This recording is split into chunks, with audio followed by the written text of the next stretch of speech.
Assalamualaikum warahmatullahi wabarakatuh. Perkenalkan, saya Dr. Yuda Syaputra, MPD, dosen tetap program studi bimbingan dan konseling atau disingkat BK di Universitas Indra Brasta PGRI Jakarta. Pada kesempatan ini saya ingin menyampaikan terkait mata kuliah sesuai dengan bidang kalian saya, yaitu instrumentasi tes. Mata kuliah ini ditujukan untuk mahasiswa semester 4 dengan kode mata kuliah KKK 01J 422 yang berbobot 2 SKS.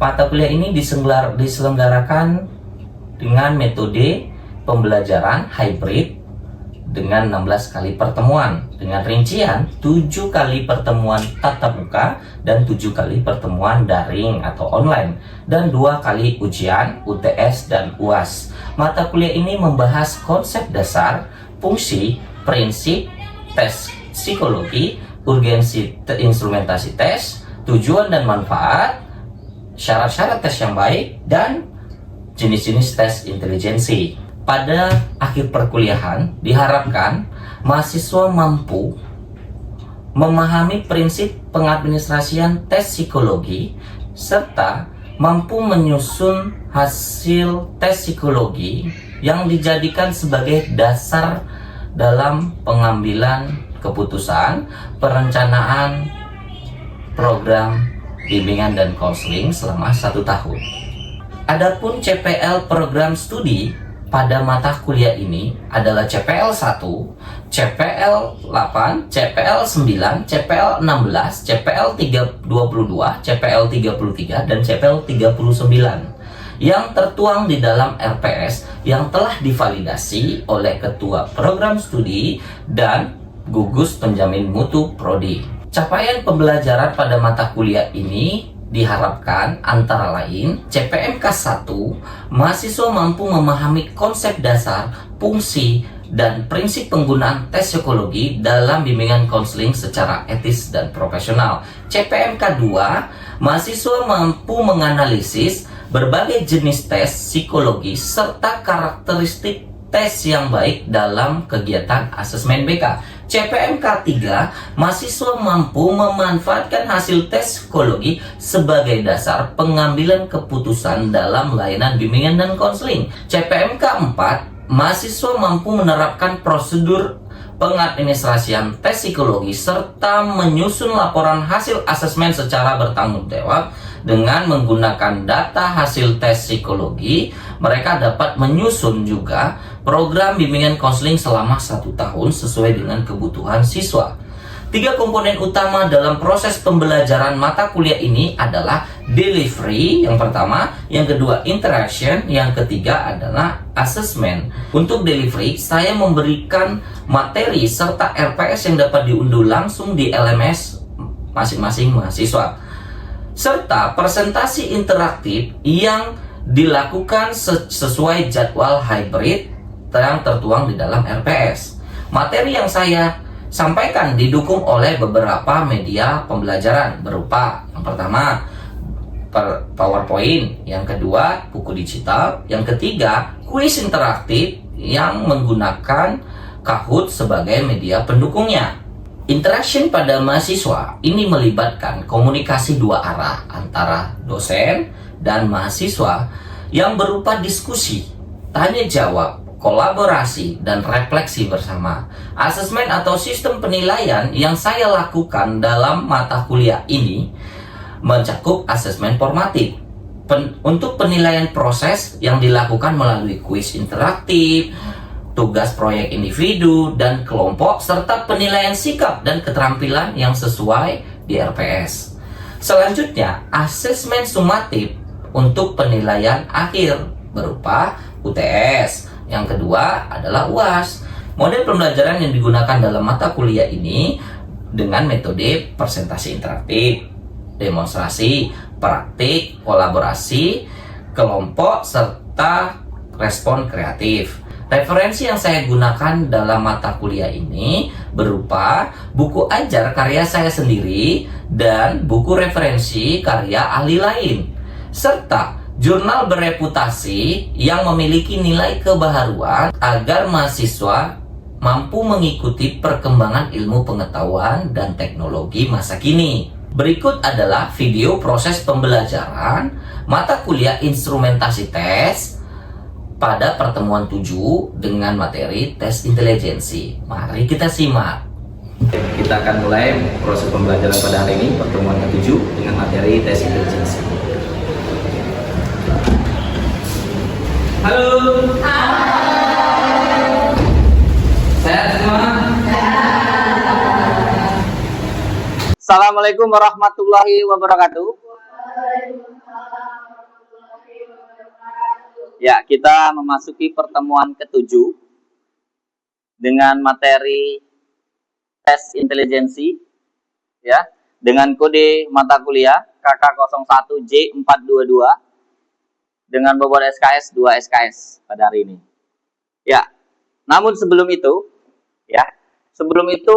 kita masuk ke materi pertemuan 7 tentang tes intelijensi, kita akan recall dulu ya. Tapi sebelum recall, kita mau berdoa dulu. Ya, silakan dipimpin. Teman-teman semuanya, sebelum kita mulai pelajaran hari ini, apa baiknya kita berdoa sebelum kita mulai selesai mengerti. Berdoa dimulai. Baik. Ya. Oke, sebelum kita mulai, saya akan cek kehadiran terlebih dahulu. Salsabila, Hadir Pak. Rosada, Hadir Pak. Tiara, Hadir Pak. Chandra. Oke. Baik, kita akan mulai. Namun sebelum mulai, sudah diunduh semuanya. RPS sudah diunduh ya. Materi sudah diunduh. Sudah ada di LMS Anda masing-masing ya. Namun sebelum kita mulai tentang tes intelijensi, kita akan recall dulu pertemuan minggu lalu tentang syarat-syarat tes yang baik ya, sesuai dengan RPS kita di pertemuan ke-6. Syarat-syarat tes baik ada validitas dan reliabilitas. Ayo, siapa yang masih ingat tentang validitas? Oke, siapa? Nah, lanjut. Validitas itu adalah kegiatan penetapan akurat suatu instrumen dalam mengukur apa yang harusnya diukur. Wih, betul sekali. Ya, sudah paham. Ya, sementara kalau reliabilitas siapa? Oke, siapa namanya? Nabila, silakan.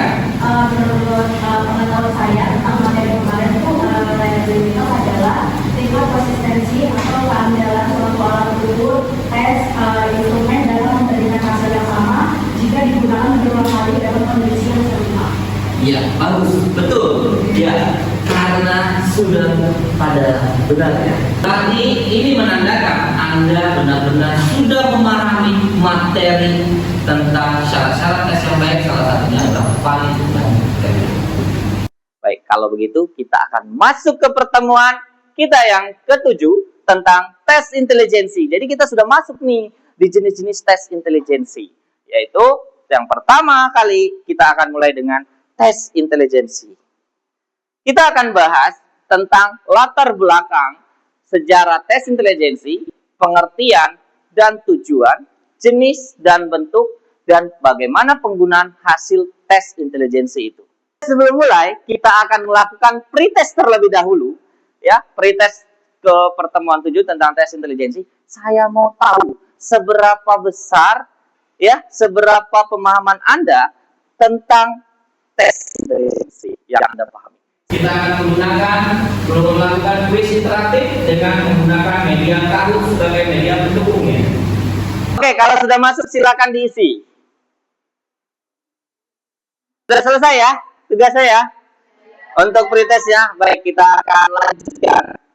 Nanti hasilnya kita lihat ya, sekalian mau melihat latar belakang sejarah tes intelijensi. Nah, ini dia. IQ sama dengan intelligence question. Perkembangan tes intelijensi dimulai dari pengukuran kemampuan sensorik oleh Galton, kemudian berkembang menjadi pengukuran kemampuan kognitif melalui skala Binet-Simon. Ini sejarahnya. Dan dulu tes intelijensi dia menggunakan rumus MA dikali CA dikali 100. Jadi dibagi ya, umur mental, Terus umur kronologis, keterangannya bisa kita cek di sini. Ya, usia kronologis atau disebut CA yang tadi, yaitu perhitungan usia dimulai dari saat kelahiran seseorang. Jadi usia kita, berapa usia kita? 18 tahun. Itulah dibilang usia kronologis. Sementara kalau MA atau usia mental itu melalui sebuah pengukuran. Ya, makanya pengukuran nanti berapa hasilnya. Nanti dicek. Jadi MA dibagi dengan CA dikali 100 untuk melihat berapa jumlah IQ. Itu dulu sejarahnya seperti itu.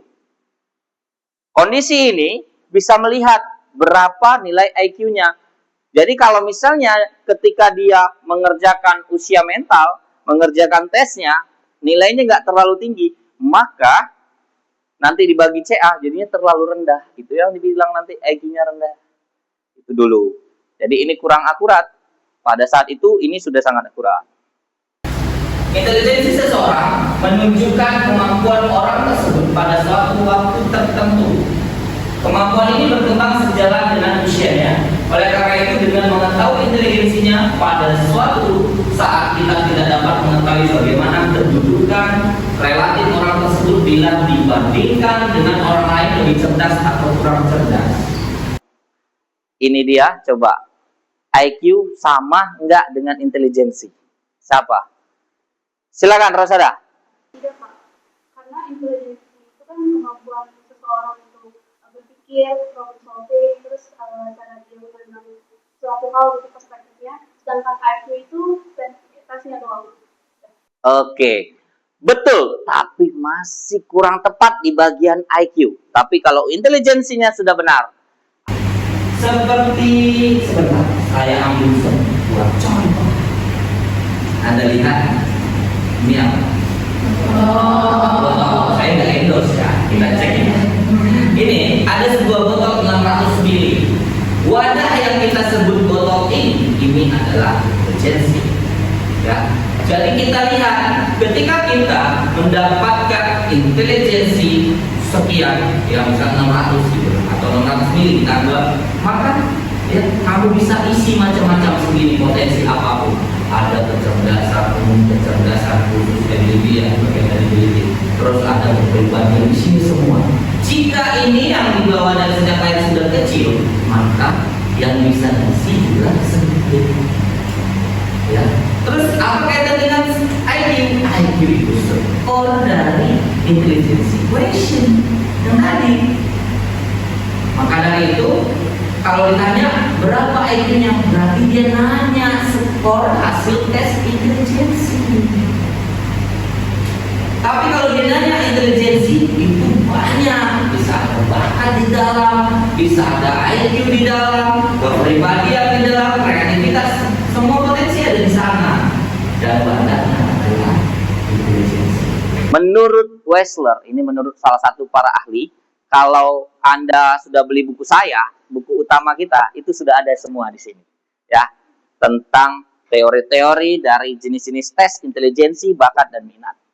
Wessler mendefinisikan intelijensi sebagai kapasitas keseluruhan dari individu untuk bertindak dengan bertujuan, berpikir secara rasional, dan menangani lingkungan secara efektif. Seperti wadah tadi. Jadi dia secara keseluruhan sudah disitulah semuanya. Ya. Iya. Apakah intelijensi itu dipengaruhi oleh faktor lingkungan? Itu pertanyaannya bagus, ya. Terstimulus nih oleh ability to adaptasi dengan improvement, ya, lingkungan. Ini bagus.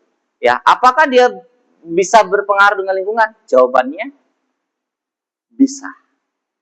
Karena intelijensi ini adalah kapasitas secara keseluruhan. Tadi kan? Jadi semuanya. Karena di dalam intelijensi ada bakat, ada minat, ada kecerdasan, macam-macam. Tapi kalau kita ceritanya IQ, baru kecerdasan saja. Ya, baru hasil tes saja. Jadi intelijensi ini tempatnya, wadahnya untuk menopang semuanya. Dan itu tentu bisa dipengaruhi oleh lingkungan. Saya mau kasih sedikit informasi. Sekalian kita bertukar pikiran dan diskusi. Kenapa Indonesia masih menjadi negara berkembang. Dan negara luar itu sudah sampai negara maju, Amerika terutama. Padahal saya tanya, apakah di Amerika ada orang yang sangat superior, jenius? Ada. Indonesia ada nggak orang jenius? Ada. Terus apa bedanya? Ada orang yang ideal enggak? Yang di bawah rata-rata sekali di Amerika? Ada. Di Indonesia? Tentu kenapa kita bisa berbeda? Pertama, karena di Indonesia ya orang belum melek dengan tes psikologi. Orang luar itu sejak lahir, sejak dini mereka sudah dites apa bakatnya, apa minatnya, apa IQ-nya, berapa IQ-nya, semua sudah dites. Sehingga mereka sepanjang perjalanan hidupnya mereka sudah berada di rules potensi yang memang mereka sudah sukai. Mereka sudah memang potensinya di sana. Gimana? Datang di beberapa daerah, termasuk daerah saya. Daerah mana? Saya di dalam. Oh, di dalam pedalaman. Oke. Ada beberapa yang di belakangnya bahasa Indonesia diulang. Apa itu sebenarnya hasil tesnya? Iya, bagus pertanyaannya. Betul. Ya, apakah bisa Pak kalau memang betul? Karena di Indonesia kita ini masih banyak daerah-daerah yang nggak bisa bahasa Indonesia. Kan orang seperti itu sulit, Pak. Pasti boro-boro mau tes intelijensi, Pak, gitu kan? Jawabannya begini. Tes intelijensi itu sudah disetting untuk bebas budaya. Bahkan ada salah satu tes intelijensi yang namanya bebas budaya, yaitu CIVIT. Kepanjangannya Culture Fair Intelligence Test, bebas budaya. Intelijensi itu tes yang non-verbal, tidak ada kata-kata di dalamnya. Yang ada cuman figural, gambar-gambar, puzzle-puzzle. Anda disuruh melihat pola gambar. Jadi mau dibawa dari Sabang sampai Merauke, yang tadi tuh masnya di daerah nggak ada orang yang bisa bahasa Indonesia, tetap bisa mengerjakan tes intelijensi. Ya, kita ke tadi nih. Berarti orang kita banyak yang bekerja tidak sesuai. Betul. Cuman mengandalkan semangat. Sama kayak motong daging tadi. Gak bisa tapi terus saja. Padahal kalau kalian bekerja, kuliah saat ini duduk di sini, benar-benar jurusan kamu melewati kuliah, melewati pekerjaan untuk sampai ke sukses, itu sangat gampang. Bayangannya tadi pisaunya, sama analoginya. Artinya apa? Kan sangat disayangkan. Kamu punya potensi besar, tapi kamu bekerja yang biasa-biasa aja. Bisa kamu sukses? Bisa. Tapi sayang, padahal kamu masih bisa jadi lebih besar dari ini. Itu yang terjadi. Masuk ke jenis-jenis tes. Masih kelihatan ya? Tes Binet, ini yang pertama. Buah kotak yang berisi berbagai macam mainan. Ini biasanya untuk melihat bagaimana minat, bakat, kecerdasan si anak yang belum bisa baca, belum bisa ngisi nama. Ini dia. WIC, Test Intelligence Wechsler Intelligence. Skala for Children yang dikembangkan oleh David Wechsler, ya, tes terdiri dari atas tes verbal dan performa. WPPS, Wechsler Preschool, ini dikembangkan oleh Wechsler juga. Alat tes ini bertujuan untuk mengetahui tingkat kecerdasan anak serta dapat juga digunakan untuk mengidentifikasi karakteristik. Terus ada CPM, ada CIVIT. Yang ungu CPM ya. Maaf ini warnanya ya. CPM ini adalah Color Progressive Metric. Ini tes kecerdasan untuk anak di usia 5 sampai 11 tahun. Kalau CIVIT yang saya bilang tadi, Culture Fair Intelligence Test, dikembangkan oleh Raymond B. Kettle, ada 3 bentuk skala. Skala pertama untuk anak SD, ya, anak usia anak SD. Yang kedua, skala kedua itu untuk anak SMP biasanya, remaja ya. Terus yang ketiga, skala 3 untuk orang dewasa. Untuk mahasiswa juga bisa. Lalu ada jenis-jenis tes lagi. Supaya apa? Ini kalian supaya paham bahwa ini loh banyak jenis tes intelijensi. Dan kalian jadi paham bagaimana karakteristik tes psikologi yang memang kalian butuhkan nanti di masa depan ketika kalian menjadi seorang guru BK. Karena banyak begini. Jangan sampai ya guru BK di sekolah. Terus masuk biro tes psikologi. Kamu dikasih tesnya CPM, Color Progressive Metric. Karena kamu nggak tahu nih tes ini tes apa, kamu manut aja. Padahal yang dikasih adalah tes yang untuk anak-anak. Sementara anakmu anak SMP. Kamu sebagai guru SMP, apa yang terjadi? Ya wajar, hasilnya jadi superior semua. Harusnya Anda sudah berpikir ke sana. Baik, penggunaan hasil tes ada di sekolah, untuk guru, konselor, siswa. Kalau untuk sekolah, ini untuk menyaring calon siswa yang akan diterima. Jadi, sebagai seleksi masuk, pertama kali masuk, kalian masuk di sekolah, pas seleksi seperti ini. Terus untuk tes intelijensi dapat mendiagnosa kesulitan pelajaran dan pengelompokan siswa yang memiliki kemampuan yang setara. Guru, jadi bisa dikelompok-kelompokkan. Wah, ini ahlinya di bidang matematika. Ini masukkan di sini kelompoknya. Oh, kalau supaya di sana bisa masuk nih, kasih orang hebat matematika ke kelompok sini. Karena sini nggak terlalu hebat. Yang ini kasih kelompok bahasa. Kita harus begitu. Oke, konselor. Untuk proses layanan, memprediksikan karir, untuk mencanangkan program. Ini kalau wah, saya ternyata bakatnya di sini. Saya harus eskul ini. Saya harus melakukan ini, ya. Ketika kita tahu potensi kita di mana, jauh lebih gampang kita untuk sukses dan berhasil. Kita mau diskusi terlebih dahulu. Ada yang mau bertanya? Silakan. Silakan.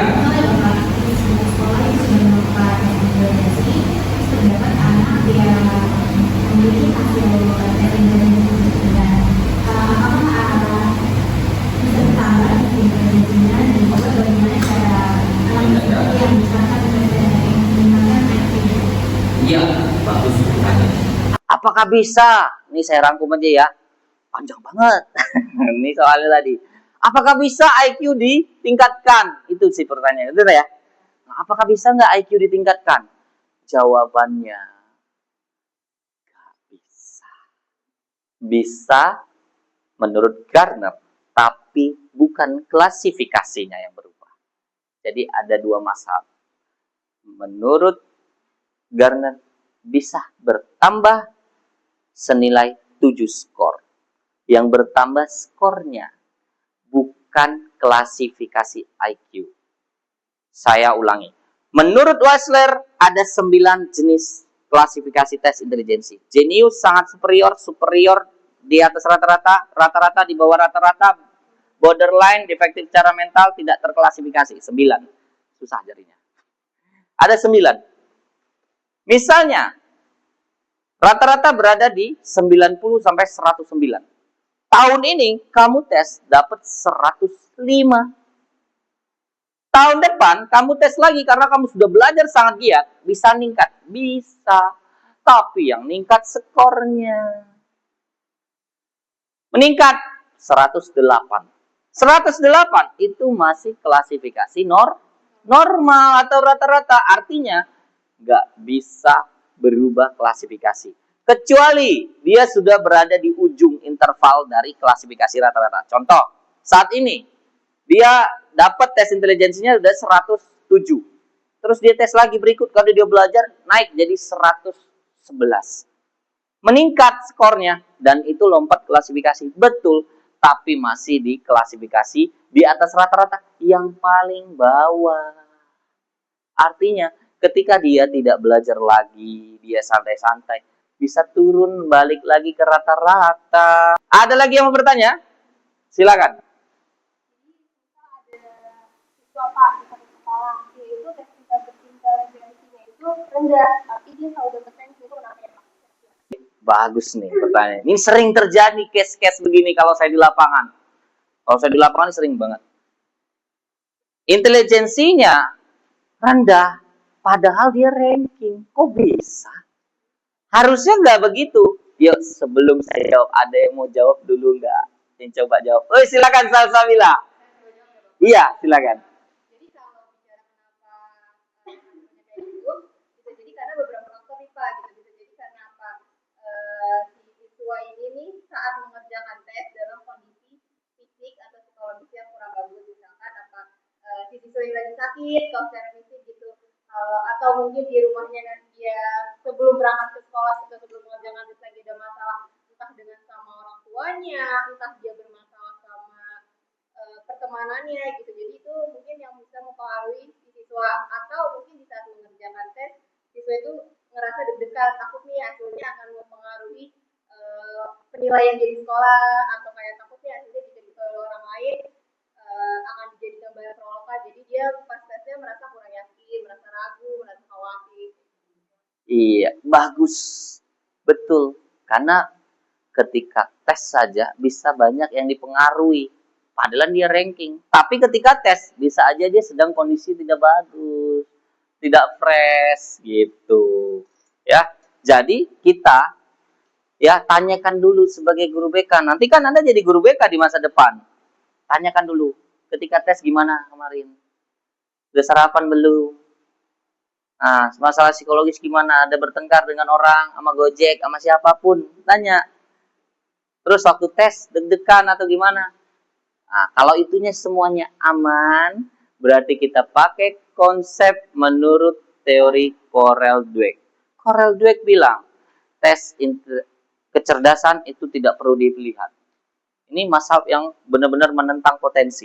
Yang perlu diperhatikan adalah proses, hasil nggak perlu. Jadi kalau kamu gagal 100, kamu coba 101. Itu menurut Corel Dweck. Dari konsep yang namanya fixed mindset dan grow mindset. Baik, karena memang waktunya sudah berakhir tidak terasa ya. Kita mau uji sekali lagi pretest post-testnya ya. Ya, silakan coba pakai HP-nya. Ada 10 soal. Ya, bisa dijawab. Bagus. Oke, sudah? Sudah, baik. Kalau sudah, sebelum kita tutup, silakan. Ya, terima kasih untuk hari ini. Ya, minggu depan kita akan masuk ya di UTS, karena besok itu pertemuan ke-8. Kita sudah UTS ya. Jadi nggak terasa nih udah mau UTS. Jadi kita persiapkan untuk ujian. Nggak usah khawatir ya. Yang kita pelajari dari pertemuan pertama sampai pertemuan hari ini, itu semuanya masuk. Kalau Anda masuk kelas saya dan dengan serius mencatat, pasti bisa menjawabnya. Ya, terima kasih untuk hari ini. Kita ucapkan alhamdulillah. Sebelum kita akhiri, alhamdulillahirobbilalamin. Terima kasih. Saya akhiri pertemuan hari ini. Assalamualaikum warahmatullahi wabarakatuh. Sekian video rekaman proses pembelajaran untuk mata kuliah instrumentasi tes dengan materi ke-7, yaitu tes intelijensi pada program studi bimbingan dan konseling Universitas Indraprasta PGRI Jakarta. Video ini digunakan sebagai salah satu syarat penyusunan dokumen pernyataan diri dosen dalam unjuk kerja Tridharma Perguruan Tinggi atau PDD UKT PT Sertifikasi Dosen Gelombang 1 tahun 2026. Semoga dengan adanya video ini bisa menjadi pertimbangan yang baik dalam proses penilaian sertifikasi dosen Gelombang 1 tahun 2026. Akhir kata saya ucapkan terima kasih. Wassalamualaikum warahmatullahi wabarakatuh.